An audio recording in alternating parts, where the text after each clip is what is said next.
Marco Rubio has arrived in Israel, tag teaming Vice President Vance and Special Envoy Steve Witkoff and Jared Kushner, all trying to ensure President Trump's peace plan for Gaza will remain in place. Correspondent Holly Williams is in Tel Aviv. The ceasefire has held now more or less for more than 13 days, although at times it has looked to be teetering on the brink of collapse, most especially last Sunday when Israel briefly resumed its deadly strikes on Gaza, killing at least 45 Palestinians, according to health officials. 2026 nominees for the Songwriters Hall of Fame have just been announced. Chalk up another possible honor for Taylor Swift, as well as Pink and Kenny Loggins. Also on the ballot, don't call it a comeback. I've been here for years.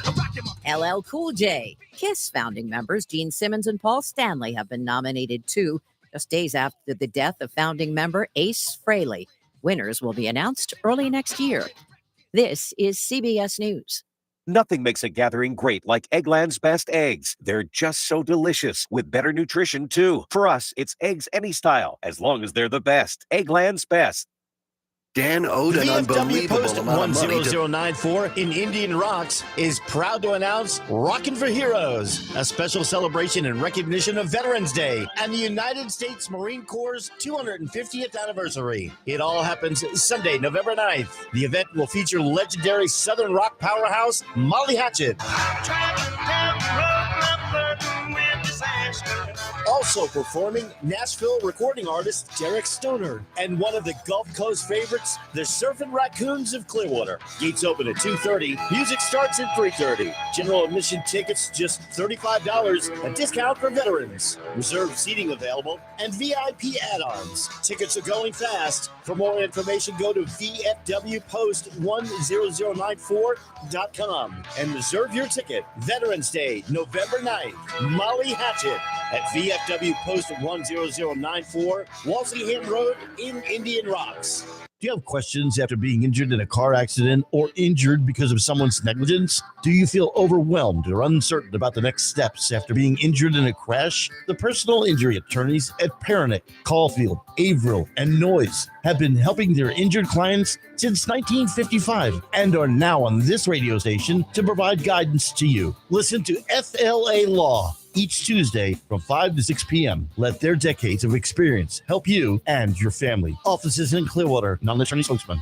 Hi, this is Tracy from the Shrink and Wrap Show. Turn your volume up. I want to ask you a quick question. Yeah, I'm talking to you. Just curious, what do you think is scarier, Halloween or dating in a modern world? Well, if you dare, please join me and my shrinks and my wraps for some very spectacular entertainment this Thursday on 106.1 FM Tan Talk Radio, your community station. That's 3 to 5 this Thursday on Tan Talk Radio. Hi, I'm Dawn Reese with The Dawn Reese Show, most powerful names in entertainment, every Thursday at 5 p.m. I have so many different segments I'm so excited to share with you, from miracle stories to celebrity interviews with Hollywood connections to travel to local business, promoting your business on the air with me, an amazing opportunity to grow your business. Tune in to the Tan Talk Radio Network, 106.1 FM on Thursdays, 5 p.m. with me, Dawn Reese. Don't turn it off now. You need this stuff. Tampa Bay's Tan Talk Radio Network. Afternoon, everyone. This is day 21 of the Trump Republican shutdown, and House Republicans remain on vacation. Donald Trump is missing in action, continues to engage in unreasonable, un-American, and unpresidential behavior, and Senate Republicans still don't have a clue as it relates to what needs to be done to address the healthcare crisis that they've created. You are about to enter the arena of real news and factual commentary on the voice of reason here on the Tan Talk Radio Network. Now, here is your host for today's program. Hello, everybody. This is Kevin Carey back for our show, and we're glad to have you on air with us, either on the radio or on YouTube. We have a lot of things to talk about. I'm very excited to have with me one of my very close friends, Tom Skerritt. Thank you, Kevin. There's a concept there used to be about with the United States and the Soviet Union about mutual assured destruction. Tom and I have so much baggage on each other. It's a safety factor. So, but all kidding aside, it's great to have Tom on the show. We have a lot to get to, and we always could probably use 2 or 3 hours. The topics I want to talk about, we're going to talk about. One is Trump's abuse of pardon power, and we're going to talk a little bit about the history of pardons and why what he's done now is so unprecedented. It's the flavor of the week, including the outrageous pardon he recently of Santos for he served 3 months of a 7-year sentence for fraud. So get out of jail free, apparently, if you're the right party or donate enough money to our good friend Trump. We're going to talk a little bit about Trump's request for financial compensation. He wants over $230 million from the Department of Justice, and his puppets there apparently are going to agree to it. I guess there's nothing that Trump finds too outrageous. After he promised not to destroy the White House with all his gold that he's got there, that's exactly what's happening. I'm sure you've seen pictures of the entire east wing of the White House is now being destroyed, which, by the way, was Melania Trump's office. So I hope they told her that this was happening. We're going to talk about the Arizona Attorney General has filed suit against Speaker Mike Johnson, including also the entire House of Representatives, about Johnson's failure to bring in to the Congress the congressman-elect from Arizona who her name is Adelita Guajava, who got 70% of the vote in Arizona. She took over her father's seat, who passed away, and that, as we talked about last week, is the magical 218 to push for, on the Epstein issue, the discharge petition. And so I don't know what Johnson thinks, and Tom, I'd be curious your thoughts about this, whether he thinks this is just going to go away, because it's not going away. Well, the speaker doesn't seem to have a long game. The idea that you can just keep the House away by not calling a session is not logical, and it's not sustainable. So what's happening is that it appears that the speaker is simply responding to the president, and they're putting off what is going to be a very, very important time when they have to pay the piper. And it's amazing to me that they will not negotiate. The lawsuit will bring all this up, and it's curious to me that they don't seem to understand that this only makes their situation worse. That they're, as you said, Kevin, earlier, that it's like the elephant in the room, and they just do not want to acknowledge it. But everybody's talking about it, and everyone's writing about it, and it only makes it worse. Well, when you make a deal with the devil, which all these people have done, it's not going to work out well. We talked about last week about Pam Bondi, and when you're issuing indictments, when the internal U.S. Attorney investigation has made clear that there is no cause of action. And she agrees with that. And we're talking about Letitia James, as well as Comey. And yet, because they're merely puppets of Trump, who's not a lawyer, by the way, and he doesn't care. He told them to indict anyway. And we're going to talk a little bit about that indictment.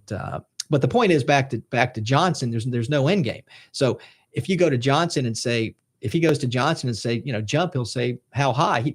And then the challenge he has, Tom, if you hear him on these talk shows, I've always said on this show, he must think we're a bunch of idiots. There are people much smarter than me that respond to that. And he gives if you listen to the Sunday talk shows, and I was listening to one the other day, he gives these crazy distinctions that just aren't true. What he does, he swears in these Republicans in about 10 minutes. And there's no excuse for him waiting now several weeks. And we all know the reason for that. It's because of this person, Adelita Guajava will get to the magical 218 to provide for the mandated discharge, because there are 4 Republicans who are going along with all the Democrats. And on top of that, and as Congresswoman Castro said a few weeks ago, in the meantime, there's nothing else getting done. This isn't just about Epstein. But when Trump says to the speaker, I don't want you to swear her in because that's going to push to 218. He doesn't care about the fact that all these other issues are out there. He doesn't care about the fact there's now, people are not getting paid, it's a horrible situation right now. So it's interesting. The Congress is getting paid. That's Okay. right. The other members of the federal government are not, and the workers, the employees of the federal government are not. And so let me go back to Pam Bondi just a second, if I could, Kevin. Sure. Uh, Pam Bondi is Attorney General, and she's from here and was actually a neighbor of mine. She doesn't seem to understand the way Trump's mind works in terms of relationships. He's completely transactional. As long as you are, giving him some sort of benefit, he's your friend. And as soon as you don't, then you're not. And so what's going to happen, I believe, is that she's been put into a terrible position by the president, because what is she going to do with the Epstein files? Any way she goes, it's going to blow up in her face. And then guess what happens? If she gives the Epstein files, then Trump's going to probably dismiss her. And if she doesn't give it, then she's just going to continue to get hammered like she's getting right now. Yeah, I think about I agree with everything you just said. It's kind of like it's baseball, the World Series coming up. It's like if you're a manager and you're in game 6 and you're about to be eliminated, you blow through your entire bullpen and pitchers. You don't care about anything because all you're trying to do is get through the day. You worry about tomorrow. And by the fact that Trump doesn't really care about these issues, and the things he cares about, and we'll talk about, is tearing up the White House, putting gold everywhere. There's no more Rose Garden. I mean, if you look in the Rose Garden, there's no concrete, despite the fact he promised, and we'll show this. We'll play this a few minutes from now. He promised not to do it, but there's no end game. And one of the sad parts about all of this, Tom, is that there's a wasted opportunity cost. We're wasting all this time and all this silly stuff when real issues are not being addressed, and that's one of the bigger problems we have. But it's interesting you mentioned Pam Bondi, because the first audio we have is Senator Whitehouse discussing Pam Bondi. To me, yesterday was an awful day in the history of this committee. It set new low after new low after new low. And I'm not going to talk about all of the new lows. I'm going to talk about one in particular. And that is whether anybody noticed the irony that the day before the United States Department of Justice arraigned a former FBI director for allegedly making untruthful statements to this committee, the Attorney General of the United States sat right there and made untruthful statements to this committee. And they weren't maybe untruthful statements. This wasn't a question of nuance. She made allegations about the ranking member and me having received political contributions from some, she said, Epstein close confidant. Well, guess what? That's actually checkable. There's a thing called the Federal Election Commission. The Federal Election Commission keeps a website that tracks all of our contributions.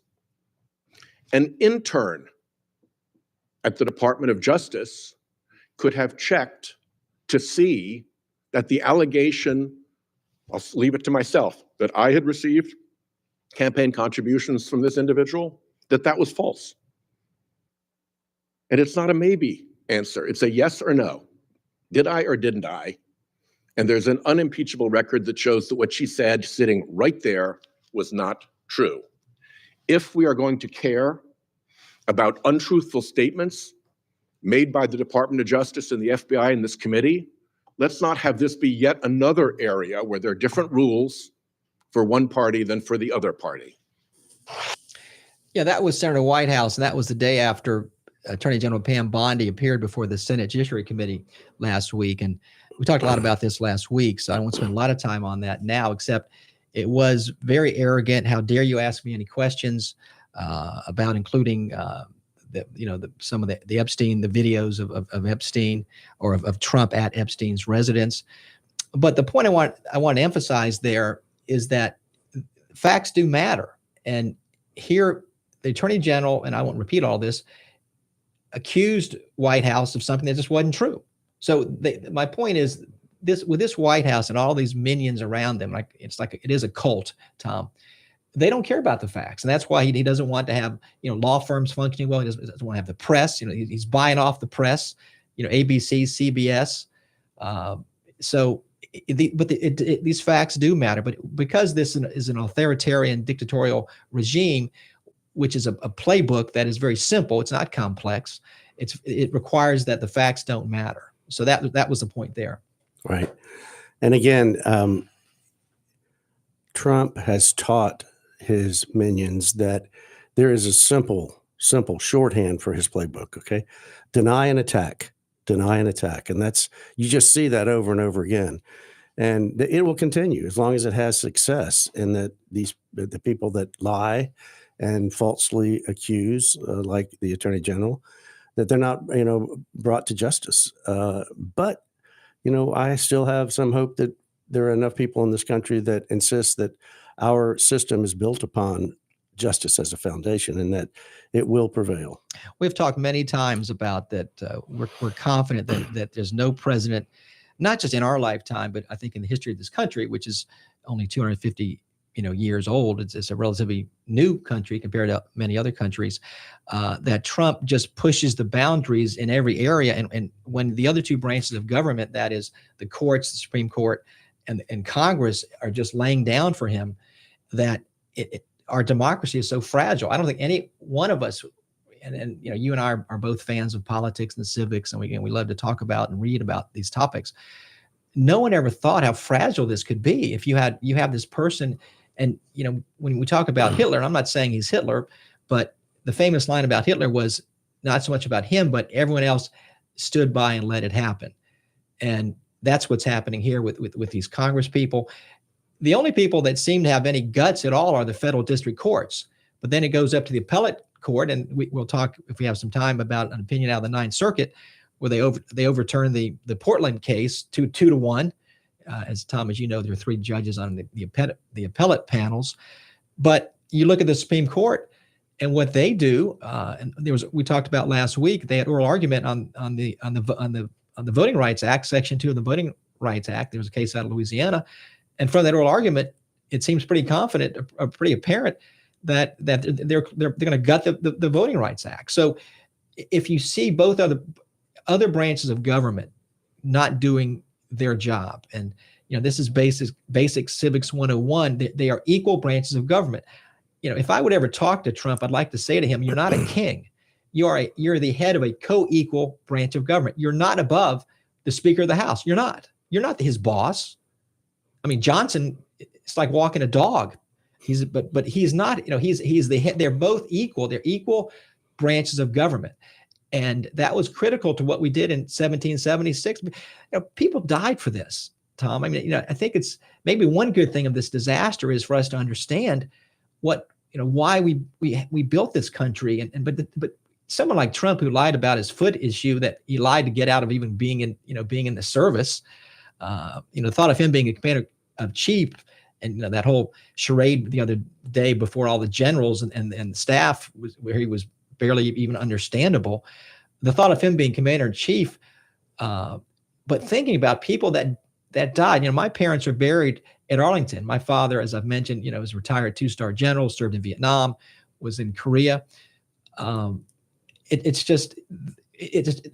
point is, maybe one positive is to make a step back and say, this is wrong, and this is what we need to do to protect this democracy. Right. Let me just go back to an analogy that everyone probably knows about, and that it's the 3 legs of the stool. Right. Our democracy is the stool, and when you knock one of the legs out, the stool becomes unbalanced and sometimes falls. But here we have all 3 legs that have been taken out. Right. The stool is being destroyed, and so, I look at, you said the federal courts, there are 3 bastions, 3 bulwarks against the destruction of our democracy. And one is the federal courts, who have shown great courage, in my view, because they're trying to lock up judges. And I mean, it's not like a federal judge that you and I grew up with. They were, the vestige of the crown, right? And you're right, the appellate courts don't have that same courage. And our Supreme Court is an illegitimate court. Okay. They're not judges. They're not even lawyers. They just listen to what their boss wants and they give it to them. There's no deference to precedent. That's all been tossed out the window. So we have no support there. The other folks that I think can help us, save us, is, first of all, it's us. Okay, we've got to do the job. We've got to encourage and support the governmental leaders that are trying to take it to them, as they say. Pritzker, am I saying that right? And Newsom are doing two governors. Yes. Two governors are doing a fantastic job, and they are, I call it the tip of the spear. They're trying to destroy them, but if we line up behind them, the spear becomes stronger and stronger. Finally, the last is the military. Okay, and President Trump is trying to put them in the same sort of box that he's put the Attorney General, and that he's trying to threaten them and their jobs and their rank, so that they will change their allegiance from the oath that they took to the Constitution and change that to him. And I just don't think that our military is going to do that. I have faith in them. And I have faith that all three of these groups are really going to help lead us to justice. Well, I think those are all good points. One of the things we've talked about again and again, we need to at least get back control of the House in 2026. And that, I think the Senate's going to be tough. We've talked at length over the last few months about there's some possibilities there with North Carolina, perhaps with Maine, maybe with Texas. Ohio's back in play a little bit because the former Sherrod Brown is running again. He lost to keep his seat, but because the Ohio senator became vice president, there's an opportunity there. But there's a very real opportunity in the House. I don't think pictures of the White House being torn down is going to be a very good look next year. But I want to talk at length. We have the benefit today of having some time to talk about a topic. And these things sicken me, Tom. I hear these things and they literally sicken me. And the latest one was the president's pardon clemency of Santos, who was he was a representative out of New York for about 10 minutes. And he was convicted of fraud. And he was given he had a trial. I don't think he pled, but either way, there was conviction, a judgment for a 7-year prison sentence. 3 years into that sentence, 3 months, not 3 years, 3 months, he just got pardoned. He got a, get out, build monopoly, get out of jail free card. For what? They were victims of his fraud. And part of that pardon, by the way, when it is a pardon, and I want to talk a little bit about terms so our listeners understand this because it can be a little confusing, but a pardon is a full Monty. The fines go away, the conviction go away, you regain the right to vote, to run for office. So there was over $250,000 of restitution ordered by the court for his fraud, which goes away. So you've got these are victims who should be getting paid their restitution. So I say again and again on this show, Tom, what do our Republican friends think about that? Particularly you and I know a lot of lawyers and judges. They don't really want. I'll tell you, they don't want to talk about it. They know that's wrong because if you said, is it okay that these victims of fraud are not going to be paid? It's one thing that this clown, he is a clown. I don't think he's psychologically, stable, but he was kicked out of the house in about 10 minutes. That's one thing, but these victims who are now not going to get restitution, how is that the right thing? So I don't know. Even again, I try to apply logical principles to these actions, and I don't see it. I mean, what does President Trump get for this? Okay, maybe it's money. I mean, that's not unbelievable. Right. Maybe it's that he's satisfying some member of a group that's controlling him. I don't know. I just don't. I don't get it in the practical sense. But I also, I'm like you. It is so wrong. It tears at the fabric of our Constitution. I think that pardons have been abused for a long time, not just by Republicans, mind you. I mean, President Clinton, who I respected in some ways, really diminished that respect when, on his way out the office, he was issuing pardons. It looked like for money or for some favor. His brother-in-law got a pardon for a party that eventually paid him $250,000. And so I think that we ought to consider the Congress passing a law that will somehow rein in that power, because it's absolute. Well, again, one of the benefits of this craziness is it's made me go back and look at these things. And I actually went back last night and researched this. It is in the Constitution, the concept, and the bigger concept, the broader context is clemency. Pardon is a subset of clemency. I don't think people maybe understand that. Another subset would be commutation. Pardon is what Trump loves to do, is the worst kind, because that's everything. As I said a few minutes ago, commutation is just commuting a sentence. You're still a convicted felon, but if you're serving, for example, Santos, if he served 3 months out of 7 years, he'd get out of jail. He'd get the infamous get out of jail free card, but he's still a convicted felon and still has to abide by fines and restitution. But the pardon, it all goes away. So it's important. And I've got the numbers for you since Obama to today. So for the last 10 or so years, what they have done. Obama, his number was 1,927 acts of clemency. But let me be clear, 1,715 of those were commutations. They weren't pardons.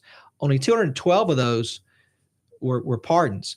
And I wasn't involved with some of that. We have a good friend, Jim Fellman, who was head of the ABA at that time of the criminal law division, and his office was working. And we took on some of these cases. And there are, and some of our listeners may be aware of this, there were some draconian drug statutes over the years. With the term mule, you probably heard is, someone who's just a mule was getting a 70-year sentence. And that was wrong. And there are some limits, by the way. Trump loves to say it's an absolute power. It's not absolute. It is not absolute. And there's verbiage in the Constitution that the point is to try and right a wrong. It's not, and you're right, Tom. I'm not saying everyone else that has been a saint. I think Clinton was properly criticized for his pardon, for example, of Rich, who was was a financial issue, but to do it to this extent is, and to do it when there's really no righting a wrong. And back up what I was going to say, and I got involved with a case where a poor woman who was just the mule on a drug case got 70 years. And so that you look at that as a president and you say, that's not right. So you have the ability to right the wrong, but that's not what's happening here. So let me just go back. So Obama had 1,927 acts of clemency, but the vast majority of those were commutations. A commutation, you're just reducing the sentence. You're not absolving the person of the crime. The pardon is absolving the person of the crime. Now, Trump won, surprisingly, had a very small amount of pardons. He only had 237. And I'm quite not sure why that was. Biden had quite a few. He had 4,245 acts of clemency, which is actually the largest of any president in the United States. But 4,165 of those were commutations. And you can, you criticize Biden for, he pardoned his son, fine. But he also allowed the DOJ to go forward with that. He didn't go in and interfere with the prosecution. Only 80 of there was only 80 pardons that Biden had. So it was just like Obama, it was a very small percentage of those cases. But now let's talk about Trump chapter 2. He is in 9 months had over 1,600 clemencies, including these people with January 6th where police officers were killed. He just does it, the day of the week. And most of these pardons that, Tom, are done as the president is leaving office.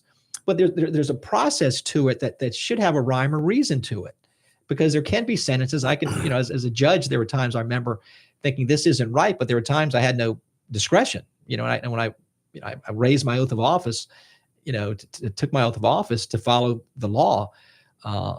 But here, and so here that's not happening. There was no reason. He's doing it, not at the end of his term. His term is barely, not even 25% in.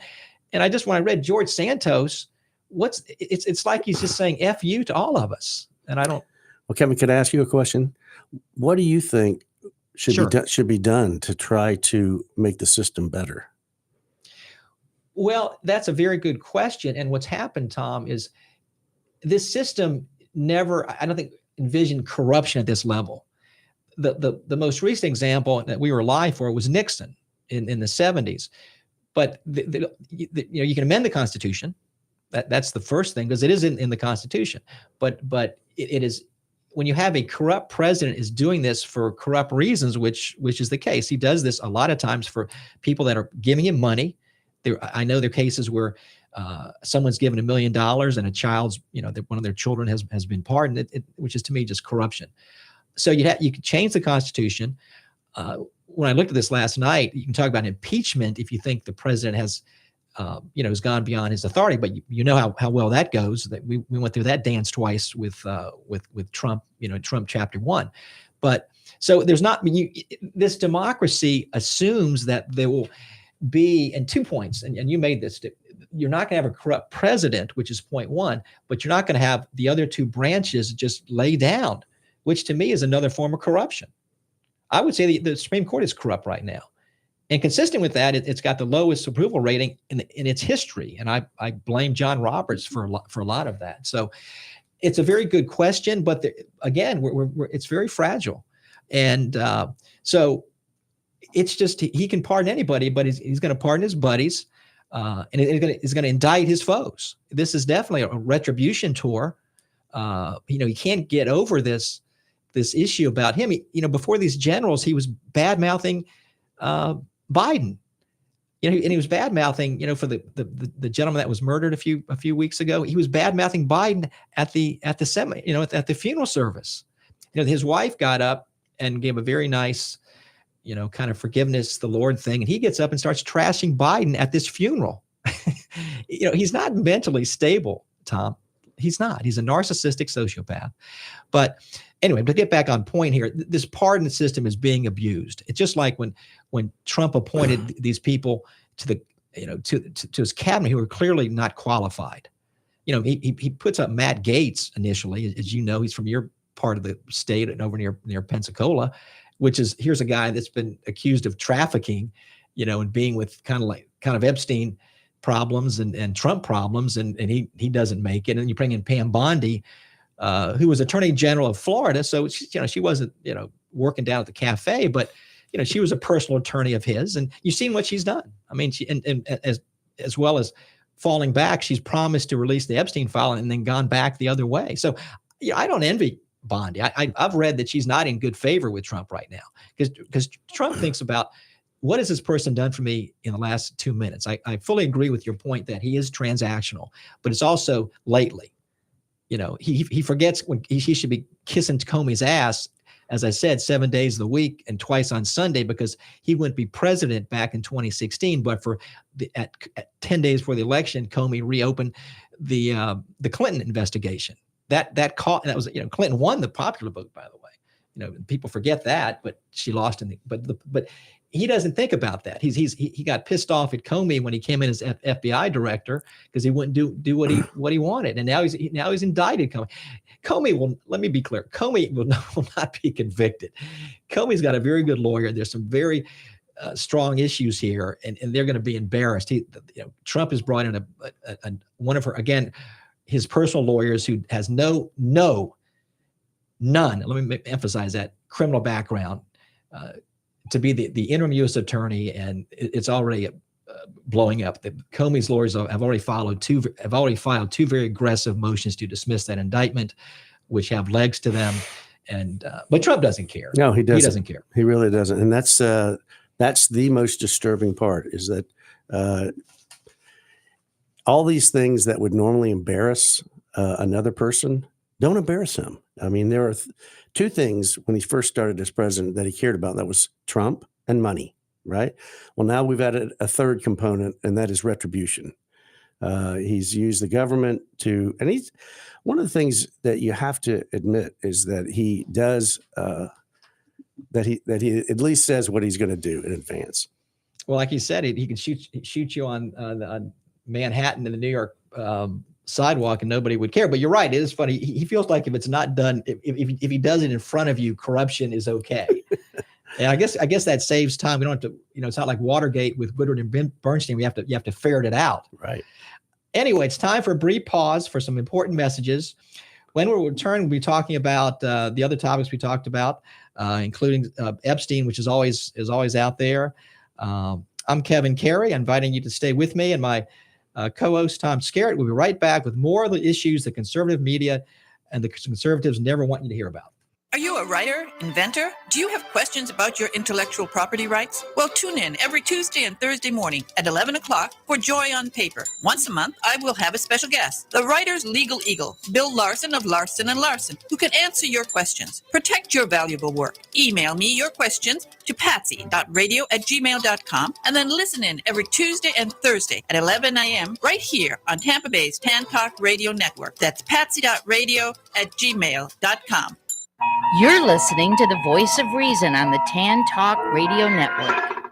The following is a customer review of Dimmitt Chevrolet Clearwater. Dimmitt Chevrolet Clearwater has been in business for over 100 years. That means they've had over a century to refine the art of scamming their customers. And boy, have they mastered the craft. When I went to Dimmitt to buy a used EV, the first con they ran on me was to tell me I had 3 days to back out of any deal I made. Turned out to be a total lie. Second con was to push me into financing the car when I wanted to pay cash. That way they could sell the loan and make more money on me. Because they didn't see me as a customer to whom they would sell a car at a fair price and treat honestly, they saw me as a mark they could grift to the fullest. They even stole my $4,000 federal tax rebate. It's amazing they didn't find a way to steal the car back from me after they sold it to me. Dimmitt screwed me every way, including up and down, because I had mistakenly assumed Dimmitt Chevrolet Clearwater was a reputable business. So remember, if you shop Dimmitt, you'll say, damn it. And now it's time for the Only a Conservative Could Think It Minute with your host, Ed Golly. Conservatives are clamoring to have Judeo-Christian values taught in all public and private schools and convert our nation into a Christian theocracy. Judeo-Christian values have taught, promoted, and practiced hate for anyone who dared to be different, Native American oppression and genocide, the subjugation and treatment of women as chattel, institutionalized white supremacy, slavery, eugenics, forced sterilizations, Jim Crow oppression, government-sanctioned lynchings, homophobia, xenophobia, and every other crime against humanity imaginable. Only a conservative would think that teaching our children to embrace the Judeo-Christian values that promoted, sponsored, and enthusiastically committed those crimes is what made America great, and returning to them will somehow make America great again. Think about that. Don't turn it off now. You need this stuff. Tampa Bay's Tan Talk Radio Network. We're back. This is Kevin Carey with my very good friend and attorney. I don't know if I mentioned that, but he's a very good attorney, Tom Skerritt. It's hard to believe we've been practicing law since '83. I wish you hadn't told everybody that. You and I took the bar exam the same in July of 1983 in Orlando. So it's been 42 years. But poll watch again. I've got a short poll watch because there's so much I want to get to. The poll I've got is they took a poll. 72% of the public does not agree with this bombing of these boats coming in from Venezuela. Which doesn't surprise me given it's illegal. And just, again, we could spend an hour on each of these topics, which we don't have today. But for those of listeners who may not be following everything, he has basically murdered people on 6 different Venezuelan fishing boats who apparently were coming in here with drugs. I say apparently because they blow the boat up. And you can see videos of this. I know Trump's Mr. Tough Guy. He thinks he's John Wayne, but he's really a coward. Because all bullies, by definition, are cowards. But living in Florida, Tom, and you know this, interdiction of boats is no big deal. It happens all the time. So that's what they should have done, and that's not a capital crime to bring in. Even if they did have drugs, that's not a capital crime. And by the way, let's maybe have a trial and maybe have lawyers and maybe have due process, which this administration doesn't give a damn about. But to blow up these 6 boats just because Trump wants to be a badass, does anybody want to say to him, that's illegal? It's just chaos. Well, again, Kevin, he doesn't care. He doesn't care. It's all about burnishing his image. That's what he thinks. And he is burnishing it with a small group of people. But he really doesn't care about the law. He doesn't care about the Constitution. He doesn't care about the people that are around him, including, I would say, even a lot of members of his family. He would throw them under the bus if he had to. Well, he buried his ex-wife in his golf course. Yeah, I thought that was kind of interesting. But yeah, one of the things I often say on here is, does it bother you that? And we can make a list of 100 things. And you have, as I do, Tom, Republican friends. And although, some friends of mine say, I don't have any Republican friends anymore, but this doesn't bother them. It should, again, we spend most of our lives around attorneys, which may or may not be a good thing. But to say, do you think it's okay to just bomb these boats and kill these people? We're not at war with Venezuela. That's the other thing. He tried to, he invokes the War Powers Act, which is what brought all those people down to El Salvador into a gulag, which was also illegal. Again, no due process, and we can spend an hour on that conversation. But if I say to my friends who are Republican, does it bother you? They understand as lawyers, and really non-lawyers should too. You can't just kill these people. They're entitled to due process. There must be some perception from some people, and certainly not lawyers, because lawyers know better. And people around Trump know better. Trump's not a lawyer, but the people around him, but they're afraid to say anything to him. They know better. That's what bothers me the most, is they know better. But they understand that these people coming in are entitled to due process. It's just like when these people say, well, you're not entitled to due process if you're an illegal immigrant. Well, that's not true. It's not true at all. So all of these people that have been killed off these 6 boats were entitled to have a trial, have an attorney, and you interdict the boat. It happens, all the time, as you know. So, but we talk about this person. He thinks he's a king, and we had this march for over 7 million persons. March Saturday for We Have No Kings, and Jake Tapper, I thought, had a good discussion about kings. I wanted to walking my dog here. That's Moose. Moose, say hi. And we're enjoying this beautiful day, and I'm thinking about Henry II, king of England in the 12th century, who famously said, when he was irritated with his old friend, the Archbishop of Canterbury, "Will no one rid me of this turbulent priest?" After which some followers assassinated the Archbishop of Canterbury. But Henry II had plausible deniability. He hadn't specifically called for anyone to do anything, right? Similarly, we see President Trump calling for not violence, but congressional action, perhaps prosecution, certainly investigation. Over the weekend, taking issue with the fact that there were FBI agents in the crowd on January 6, 2021, which we already knew because FBI Director Kash Patel said they were there for crowd control after the riot started. But Trump seems to be suggesting that they're there for some other reason, more nefarious. Do something, he said. He also took issue with his first impeachment, saying that Senator Adam Schiff, who was a House member at the time and an impeachment manager, was behind something that Trump said was an even more illegal hoax than Watergate. I don't know what that means, because Watergate was not a hoax. But in any case, he is very clearly calling for his allies to investigate, prosecute, take action. Will no one rid him of these turbulent priests? Yeah, that leads us well into this, the $7 million 7 million people that marched last Saturday in opposition. And it was, as most of our listeners, I'm sure, know, it was labeled a No Kings March. Let me first make a couple comments about the response to this by Trump and his minions. The first thing they said was this was anti-American. And Tom, I'm sure you probably heard some of that on the news. This country was based on this concept of protest. Everything these people do, Tom, to me is 180. There was a Seinfeld show years ago where George, remember George, things weren't working out for him. So he said, I'll do just the opposite of what I think I'll do, and maybe I'll start getting girlfriends and get a job. Everything this man does to me is 180 wrong.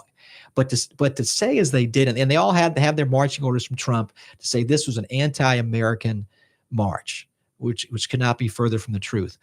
But secondarily, for him I'm sure you saw this meme where he was going up in this plane, and again, you think this would be a 5-year-old, and the meme was him, and I think it was with a crown on. I guess he was trying to play off the No Kings, but he literally had a plane then dropping manure, crap. I guess I can say that word on the radio, but just you talk about no respect. He said it before in speeches, Tom, that he hates Democrats. He said that. Most presidents, and again, we could spend hours talking about this, have and George Bush did this. We've talked about this. The most, the election of 2000 with Gore, and one thing that Bush did was he said, "I know half of you don't want me to be president," but you don't hear that from Trump. And by the way, Trump got less than 50%. I love how Bondi and others say they have this great mandate. He got less than 50% because there were third-party candidates. But so back on, so first the response to me was completely irresponsible, almost corrupt in the sense there's no respect for any view that's not his own. And I know, and I've talked about this a fair amount, Tom. I know some of these people must go home at night and know that what they're doing is wrong and not what they should do. I said a few weeks ago that I was a judge. I might have 30 cases in a day, but I'd make people mad. Either both sides. I had one case where both sides were mad at me, but at least one side. But I would go home at least knowing I tried to do the right thing. I was honest, and I'm sure I wasn't perfect, and there were times the appellate court might reverse me. Of course, they always say you're in trouble if the appellate court said the learned court, you're about to get reversed. So be careful. But these people must know this stuff is wrong. But to have complete disrespect for half of this country that understands what's going on, and that 7 million people is not nothing. But I want to get your thoughts about the march. Kevin, I agree with everything you just said. To build on to what you said, I call it the Trump trick, and it goes back to kindergarten. All right. I don't know if you ever remember this expression where the kids would say, "I am rubber, you are glue. Whatever bad you say about me bounces off me and sticks to you." And that's exactly what Trump does. He takes what he has done and he turns it around and says that you did it. Okay. And he's taught all of his minions to do that. And that's the Trump trick. The question is, why do people buy that? I mean, it's pretty obvious why they don't. And as far as the excrement, video, I mean, that's vile. It's despicable. All right. And how can people, I don't care about politics on this question. How can people allow that? I mean, that is just beyond the pale. And as far as him saying he hates Democrats, he also said he hated Taylor Swift. So I think he just hates anybody that doesn't, kiss the royal patootie. That could be. But I sent that meme, to some good friends of mine and they sent me back like LOL, like this was all just a joke. And one person said, well, 7 million people, that's not a big deal. There, 75 million people voted for Harris. So, but it was a big deal. And I mean, for example, though, would Trump have won if he had promised to knock down the East Wing of the White House? Would he have won if in his campaign and during the debate he said, "I'm going to take $230 million from the Justice Department to pay me back," although, by the way, he didn't pay his own legal fees. And if he promised to slash healthcare subsidies, maybe that would have helped him get elected. Would he have promised to make policy that he personally would profit from crypto to the tune of millions and millions of dollars? If he promised during that debate to fire any lawyers who refused to lie in court for him or to bring these frivolous claims. If he promised to send the military into American cities over the objections of mayors, governors, and citizens, and completely misuse the military when there's an express law that mandates you cannot use the military against U.S. citizens. Maybe that would have mattered to some of those Republicans who now, by the way, a lot of them aren't real happy because they're losing health care. The tariffs are nothing more than a tax on the poor. And the bigger picture from 3,000 feet, Tom, about all this, the main thing Trump did was, and Kathy Castor talked about this a couple of weeks ago or last week, was promise the rich would get richer. And boy, did they ever. The biggest thing that he cares about was the tax cuts for the rich. Everything else, is secondary. He doesn't give a damn about these immigrants. You think he cares about the immigrants? He came up with this silly and false narrative in 2015 that all these immigrants are raping and killing, which is just not true. And for some reason, there's nothing more than ignorance. People bought into that. It's not true. If you want to debate about, there's been a lot of criticism of Biden about, the border was not secure enough. We can have that discussion. But what's happening now isn't solving that. I mean, part of the solution is to have more immigration judges, with Trump, it's my way or the highway. There's no negotiation at all about these hard issues. Kevin, one of the ironies of this is that the Midwestern farmers who 95% of them supported Trump are now going bankrupt or already in bankruptcy because China won't buy their grain. China won't buy their soybeans. And that's because of the Trump tariffs. So now I saw a clip of a meeting of this group, and they were grown men in tears. And they, what they were asking for? They were asking for help from the government. I mean, how ironic is that? Well, that's true. And in fact, Senator Deb, I forget her last name, from Nebraska, now Trump wants to give all, let's buy all beef from Argentina, which is one of the numbers we just talked about. He's now, he doesn't want it. So we have a lot of, maybe he doesn't realize we have a lot of people, a lot of folks that have cows in the United States. And so Nebraska, which is a very Republican red state, as are both those, flyover states, so to speak.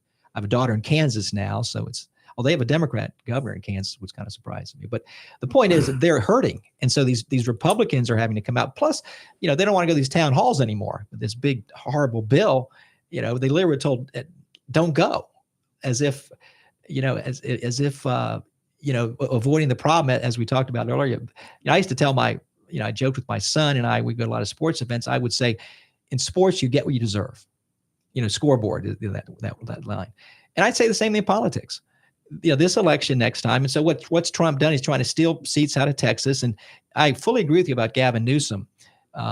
He's turned, I've always loved this saying, you turn a problem into an opportunity. And he's done that. Right. In fact, he just did a meme on the plane thing. And it's driving Trump crazy, but he's smarter than crazy. And he's going to get those seats out of California. As you know, they're on the ballot now because there's a commission in California. So, but that's a Democratic state. So he'll get those back. And in Illinois, you mentioned Pritzker. So Trump's not that bright. You're right. He's got some people around him like Stephen Miller that I think are bright, but I think he's an evil guy, by the way. But let's talk a little bit. I know we're running out of time about this White House destruction issue.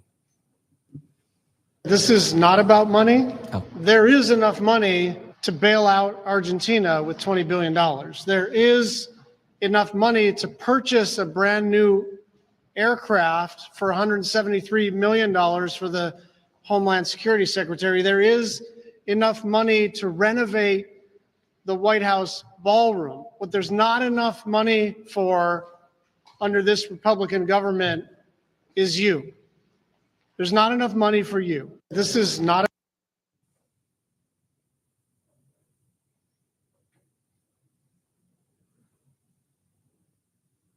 Its brand third new week. Countless aircraft federal employees for aren't being paid. $173 Food million stamps will run for out the- soon, and there's no end in sight. But not to worry. President Trump is working day and night to build a ballroom.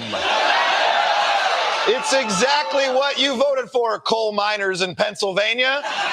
90,000 gilded square feet for Trump to do the jerk-off dance in.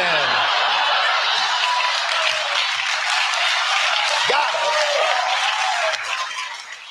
But if you're worried such a renovation might damage the people's house, let Donald Trump put your fears to rest. It won't interfere with the current building. It'll be near it, but not touching it, and pays total respect to the existing building, which I'm the biggest fan of. It's my favorite. Yeah, it's my favorite. I never want to leave. and I'm never going to. I believe it's his favorite building, though. He loves the history, the decor, the immunity from criminal convictions that it provides. But great, the White House itself is going to be fine. They're not going to touch it. They're not even going to touch it. This morning, demolition day at the White House. Crews tearing down walls as construction for President Trump's 90,000 square foot ballroom ramps up.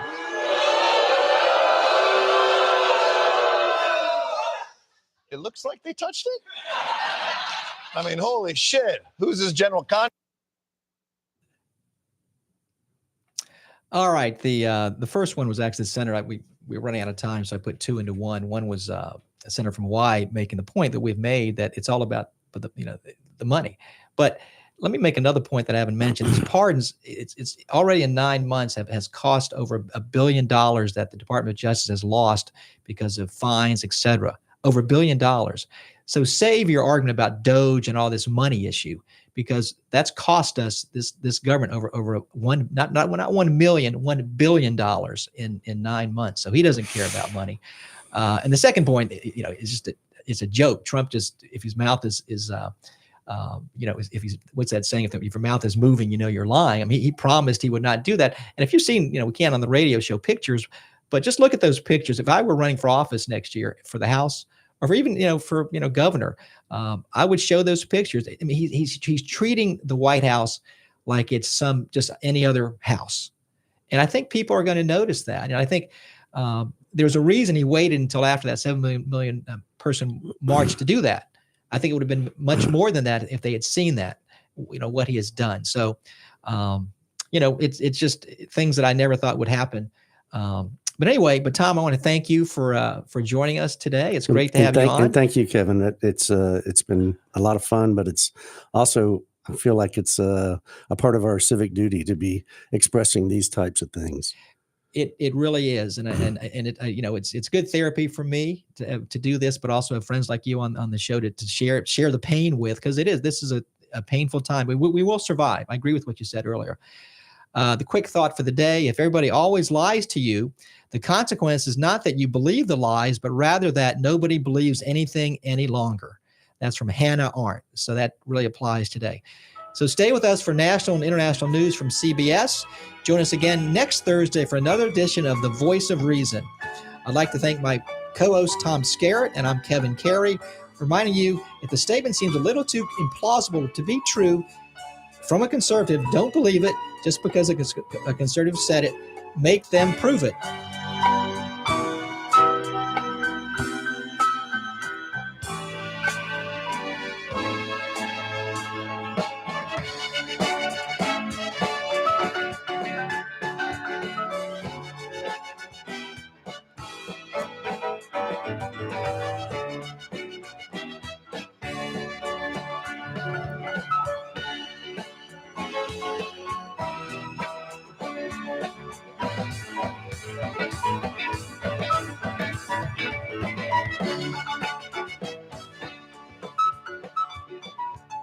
WTAN, Clearwater. FM 106.1. WDCF, Dade City. FM 102.3. Listen.